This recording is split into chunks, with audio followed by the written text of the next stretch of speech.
بسم اللہ الرحمن الرحیم۔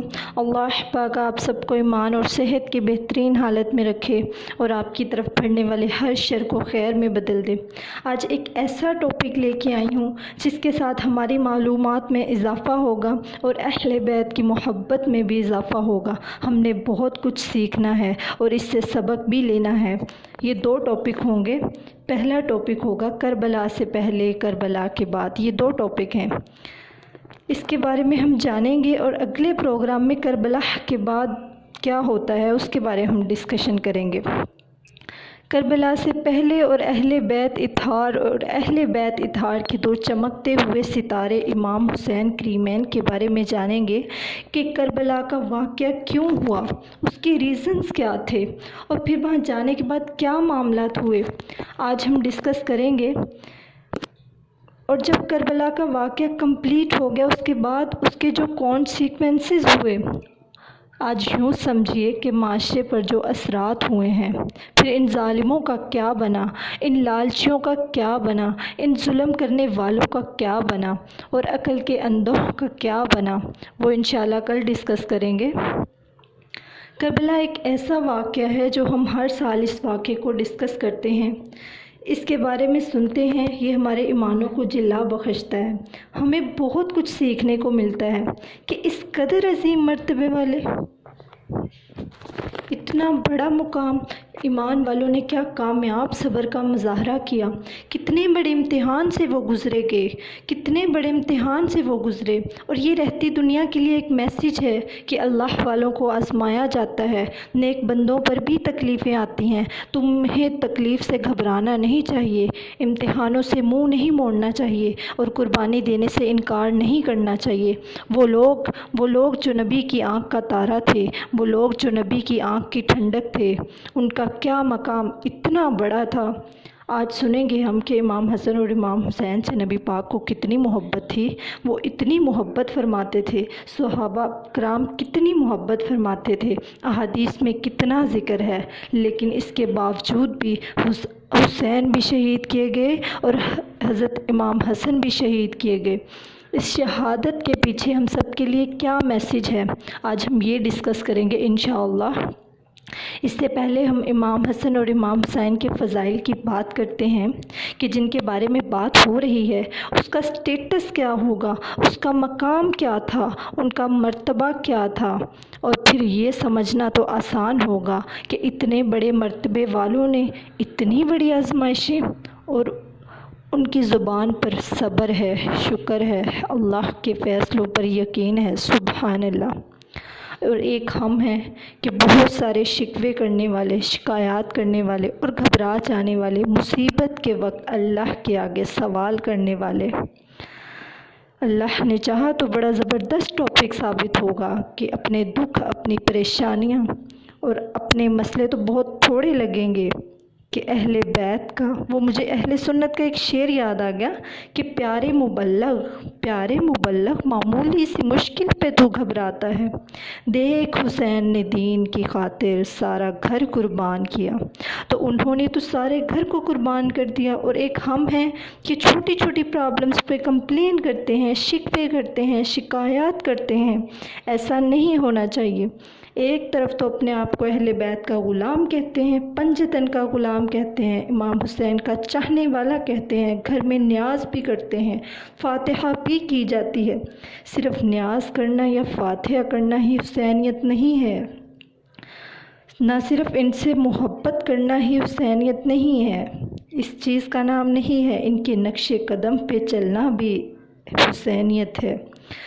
آج انشاءاللہ اللہ نے چاہا تو آج ہم سنیں گے کہ یہ تو گھرانہ ہی کمال کا ہے، سبحان اللہ، کیا گھرانہ ہے میرے محمد کا۔ یہ ایک بخاری شریف کی حدیث ہے کہ حضرت ابن عمر رضی اللہ تعالی عنہ سے مروی ہے کہ نبی پاک نے فرمایا کہ حسن اور حسین رضی اللہ تعالی عنہ دنیا میں میرے دو پھول ہیں، سبحان اللہ۔ ترمذی میں فرمایا کہ دونوں جنت کے نوجوانوں کے سردار ہیں، یہ دو جنتی جوانوں کے سردار ہیں۔ نبی پاک صلی اللہ علیہ وسلم نے فرمایا یہ دونوں شہزادے جو تھے، ان کی ایک اور شان بیان کروں میں کہ یہ جو امام حسن ہے، یہ سر سے لے کر سینے تک پیارے آقا سے مشابہ تھے، اور امام حسین سینے سے لے کر قدموں تک مشابہ تھے۔ سبحان اللہ، ایک سینے تک مشابہ اور ایک وہاں سے پاؤں تک مشابہ۔ صاف شکلیں پاک ہیں دونوں کے ملنے سے، جب دونوں ملتے ہیں تو سراپے مصطفیٰ سامنے آ جاتا ہے۔ سبحان اللہ، ایسی مبارک ہستیاں، اللہ ایسی مبارک ہستیاں کہ اللہ ان کے صدقے ہماری مغفرت فرما دے۔ الہی آمین انشاءاللہ۔ حضرت حسن رضی اللہ تعالیٰ عنہ کی بات ہو رہی تھی تو آپ کی کمالات اتنے ہیں کہ ناظرین کہ ایک سلسلہ در سلسلہ ہے۔ اتنی عظیم ہستیوں کی بات سمجھ میں نہیں آتا کہ اتنی عظیم ہستیوں کی بات، ان کی بات کرنے سے ہی برکت ملتی ہے۔ برکت تو خیر تھوڑے سے ذکر میں بھی مل جاتی ہے، لیکن بہت بڑے نام ہیں۔ ان کے ذکر کرنے کے لیے ہم کئی دن بھی تو بولتے رہیں تو الفاظ ختم ہو جائیں گے۔ امام حسن کی مثال میں ایک اور بات مجھے یاد آ گئی کہ 25 بار پیدل حج کیے انہوں نے۔ اتنا بڑا کمال کہ 25 بار پیدل حج کیا۔ مدینے سے مکہ کے لیے 25 بار وہ پیدل انہوں نے حج کیا۔ اتنا بڑا مقام، اور جب وہ کلام فرماتے تھے نا تو لوگ کہتے تھے کہ کلام ختم نہ ہو۔ اتنا بڑا مقام اور اتنے سافٹ اسپوکن، اور نرمی تھی اتنی، لہجے میں نرمی، شفقت تھی، مہربانی تھی، سخاوت تھی، اور سخاوت تو اتنی تھی کہ 2 بار اپنا کل مال اور تیسری بار 50% اللہ کی راہ میں خرچ کر دیا۔ یہ تو ان کی سخاوت تھی، اور ہم نے کیا کیا؟ اور یہ گھرانہ تو میرے حضور کے یہ چمنستان کے چمکتے ہوئے پھول تھے، نبی پاک کی تربیت کا سطح کار تھے۔ اب بات کرتے ہیں امام حسین رضی اللہ تعالیٰ عنہ کی۔ نبی پاک نے آپ کا نام حسین اور شبیر رکھا۔ شبر اور شبیر ان کو ملا کے حسن حسین بنتے ہیں۔ یہ نام جو ہے جنت سے آیا تھا ان کے لیے۔ نبی پاک نے فرمایا کہ جس نے ان دونوں سے محبت کی اس نے مجھ سے محبت کی، اور جس نے ان دونوں سے عداوت کی یعنی اس نے مجھ سے دشمنی کی۔ جو ان کی ٹھنڈک ہے، ان کی آنکھوں کے تارے ہیں، جو ان کی آنکھوں کی ٹھنڈک ہیں، وہ ہمارے سر کا تاج ہیں۔ وہ شاعر کہتے ہیں کہ میں تو پنجتن کا غلام ہوں، مجھے عشق ہے تو حسین سے۔ ایک بار نبی پاک صلی اللہ علیہ وآلہ وسلم نے فرمایا کہ یہ دونوں عرش کی تلواریں ہیں۔ تو ناظرین ذرا سوچئے کہ کس زبان سے یہ بات ہو رہی ہے کہ نبی پاک فرماتے ہیں کہ حسین مجھ سے ہے، میں حسین سے ہوں۔ ذرا سوچئے کہ کس زبان سے ہم بات سن رہے ہیں، اور اس قدر پیار تھا کہ ایک بار داہنے بازو پہ انہوں نے حضرت امام حسین کو اور دوسرے بازو پہ اپنے صاحبزادے حضرت ابراہیم کو لٹایا ہوا تھا۔ دونوں موجود تھے کہ حضرت جبرائیل علیہ السلام حاضر ہوئے تو انہوں نے عرض کی کہ حضور ان دونوں کو آپ اللہ پاک جو ہے آپ کے پاس نہ رکھیں گے، آپ کو ایک کو چننا ہوگا، آپ ایک کو اختیار فرمائیں۔ ان کو چوائس دی گئی۔ نبی کے امام سے پیار دیکھیں، نبی کا امام سے اتنا پیار دیکھیں کہ حکمت تو یہ تھی کہ ابراہیم چلے گئے۔ سوچا انہوں نے کہ ابراہیم چلے جائیں گے تو پیارے آقا کے اقدس کو صدمہ ہوگا، مگر حسین چلے جائیں گے تو حضرت فاطمہ کو بھی دکھ ہوگا، حضرت علی کو بھی دکھ ہوگا، اور نبی پاک کو بھی تکلیف ہوگی۔ اب کیا ہوا کہ نبی پاک صلی اللہ علیہ وسلم نے امام حسن کو اپنے پاس رکھنا قبول فرمایا۔ 3 دن کے بعد حضرت ابراہیم کا انتقال ہو گیا۔ اس واقعے کے بعد جب حاضر ہوئے تو امام حسین کو بوسہ دیا اور فرمایا ایسے کو مرحبا جس پر میں نے اپنا بیٹا قربان کیا۔ اللہ اکبر! ریئلائز کیجئے، احساس کیجئے کتنی محبت تھی نبی کو اپنے نواسے سے۔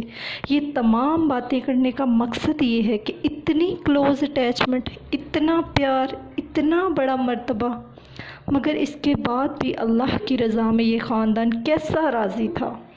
کیا حضرت علی اور محمد کو یہ معلوم تھا کہ امام حسین نے بڑے ہو کے کربلا کے میدان میں شہید ہونا ہے؟ جی ہاں، یہ سب کو معلوم تھا، اور کمال کی بات تو یہ ہے کہ بچپن سے ہی معلوم تھا کہ امام حسین کو کربلا کے میدان میں بے دردی کے ساتھ شہید کیا جائے گا۔ اور یہ میں ایسے نہیں کہہ رہی، روایت ہے کہ یہ جو واقعہ ہوا یہ اچانک کوئی انسیڈنٹ نہیں ہوا تھا، اچانک کوئی واقعہ نہیں ہوا تھا، یہ کوئی حادثاتی واقعہ نہیں ہے، پریپیئرڈ تھے، تیار تھے، آگاہ تھے کہ یہ ہونے والا ہے۔ حضرت علی کو بھی پتہ تھا، غور کیجئے ناظرین، نانا کو بھی پتہ ہے، باپ کو بھی پتہ ہے، ماں کو بھی پتہ ہے، اور یہ گھرانہ ایسا ہے کہ جن کی دعائیں رد نہیں جاتی۔ میرے آقا جب ہاتھ اٹھائیں نا تو سبحان اللہ، یہ دنیا عرش تک جو اس کی دعائیں ہیں نا ان کی، وہ عرش تک پہنچتی ہیں۔ میرے آقا تو وہ ہیں جو دعائیں فرمائیں تو بارش برس جاتی ہے۔ میرے آقا تو وہ ہیں جو دعائیں فرمائیں تو بارش ہی رک جائے۔ نبی پاک کی دعا سے جو ہے نا بگڑوں کے کام بن جائیں۔ لیکن کبھی اللہ کی بارگاہ میں یہ دعا کی کہ میرے نواسے کو اس مشکل سے بچا لینا۔ کبھی یہ دعا کی کہ کربلا کے میدان میں شہید نہ کیے جائیں، ان پر آزمائش نہ آئے۔ کبھی علی نے نبی پاک سے درخواست کی، کبھی بی بی فاطمہ نے یہ عرض کی، بی بی فاطمہ ہی عرض کر دیتی، ماں تو ماں ہوتی ہے نا، ماں تو ماں ہے۔ وہ تو کہہ سکتی تھی نا کہ بابا جان حسین آپ کے اور میرے جگر کا ٹکڑا ہے، اللہ سے دعا کر دیں۔ وہ تو کہہ سکتی تھی نا کہ حسین پر یہ آزمائش نہ آئے، حسین پر یہ آزمائشیں نہ لائی جائیں۔ ذرا غور کیجئے کہ یہ کیسا گھرانہ ہے کہ جو اپنے بچے کو پال پوس کر جوان کر رہا ہے، ان پر ظلم ہونے والا ہے، ان پر ظلم ہونے والا ہے۔ اس کے بارے میں ان کو معلوم بھی ہے۔ کیا زبردست میسیج ہے۔ کربلا سے پہلے یہ سیکھنا ہے، ہمیں اس ٹاپک سے سیکھنا ہے، مجھے اور آپ کو، کہ کیا درس مل رہا ہے اس سے، ہمیں اس سے کیا درس مل رہا ہے کہ ان کا امتحان بھی ہے، امتحان کا معلوم بھی ہے، امتحان سے منہ نہیں موڑا جا رہا ہے، رب کی رضا میں راضی ہیں۔ مشکل ہے تو اللہ کی طرف سے ہے، لبیک۔ لیکن آج ہم کیا کرتے ہیں؟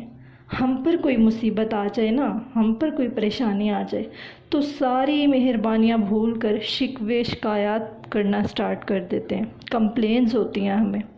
آج اگر کسی سے کچھ پوچھ لینا تو پھر بعد میں احساس ہوتا ہے کہ نہ ہی پوچھتے تو اچھا تھا۔ شکوے شروع ہوتے ہیں کہ نہیں جناب، بڑی حالت خراب ہے، طبیعت بھی خراب ہے، کاروبار بھی ٹھیک نہیں ہے، گھر میں بھی اتنی ٹینشنز ہے، پریشانیاں ہی پریشانیاں ہیں۔ بندہ سوچے کہ اللہ نے اس کو کوئی نعمت نہیں دی، کہ اللہ نے اس کو کسی نعمت سے نہیں نوازا جو اتنے شکوے شکایات کر رہا ہے۔ ایسا نہ کریں، رب تو ان کو عطا فرماتا ہے جو صبر کرتے ہیں۔ تو اس پر ہمیں سوچنا ہے۔ بعض لوگ سمجھتے ہیں کہ میں ہی دکھی ہوں، ایسا نہیں ہے۔ کون ہے اس دنیا میں، پوری دنیا میں کون ہے جو کہے کہ مجھے کوئی غم نہیں ہے؟ سب کے ساتھ کچھ نہ کچھ مسائل ہوتے ہیں۔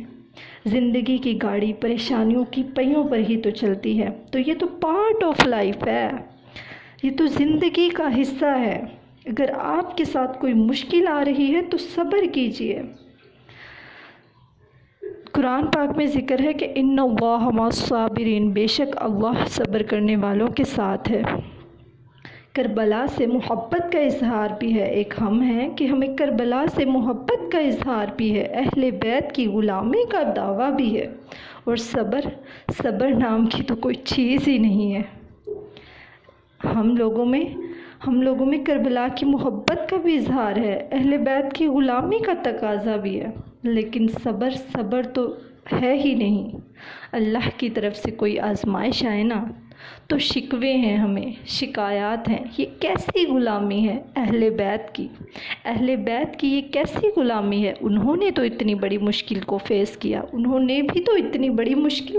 کیا، وہ پریپیئرڈ ہوئے، تیار ہوئے۔ اللہ اکبر۔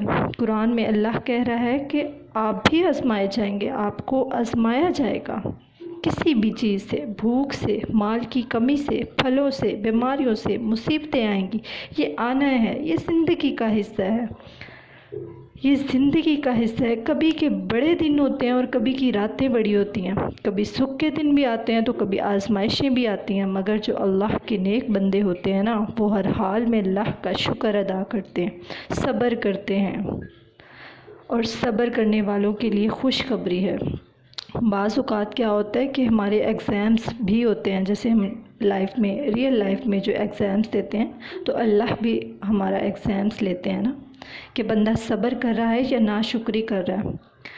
یہی تو امتحان ہے کہ جو اس میں کامیاب ہوا نا، جو اس میں کامیاب ہوا، وہ امام حسین کی سیرت کربلا والوں کے انداز پہ چل رہا، ٹھیک ہے۔ امام حسین کی سیرت، جو کربلا والوں کا یہ انداز، یہ زبردست میسیج دیتا ہے ہمیں کہ صبر کیجئے، تیار رہیے آزمائش کے لیے، جو آزمائش ہے اس کے لیے تیار رہیے۔ سبحان اللہ۔ اور پھر جو انہوں نے قربانیاں دی ہیں، میں اور آپ تو ان کی دھول کے برابر بھی نہیں ہیں۔ یعنی وہ ہستیاں، وہ ہستی جنہوں نے نبی کے کاندھے کی سواری کی ہے، اور اب مدینہ چھوٹتا ہے۔ جس کی پیدائش ہی مدینہ میں ہوئی ہو، وہ مدینہ چھوٹ رہا ہے ان سے۔ آپ مدینہ چھوڑ کے پہلے مکہ گئے، مدینہ سے کیوں نکلے؟ مدینہ سے کتنی محبت ہوگی، نانا جان کا مزار وہاں ہے۔ آج ایک عاشق رسول جب مدینہ چھوڑتا ہے نا، تو پہلے جانے کے لیے روتا ہے، اور جب پھر وہاں پہ اسٹے کرتا ہے، تو جب آنے کے لیے واپسی ہوتی ہے تو پھر آنے کے لیے روتا ہے۔ تو شاعر کہتے ہیں کہ ایسا لگا بدن سے روح ہی نکل گئی، طیبہ سے لوٹنا کسی عاشق سے پوچھئے، طیبہ سے لوٹنا کسی عاشق سے پوچھئے، ایسا لگا کہ بدن سے روح ہی نکل گئی۔ ٹاپک کا کمپلیٹ نیم ہے کربلا سے پہلے، کربلا کے بعد۔ آج جو ٹاپک ہم نے ڈسکس کیا ہے وہ کربلا سے پہلے یہ ٹاپک تھا۔ اس کا ہم نے بھی فرسٹ پارٹ آج کیا ہے، سیکنڈ پارٹ ہم کل یہیں سے سٹارٹ کریں گے۔ آج تک کے لیے یہی کافی ہے، اجازت دیجیے گا، اپنا خیال رکھیے گا، اللہ حافظ۔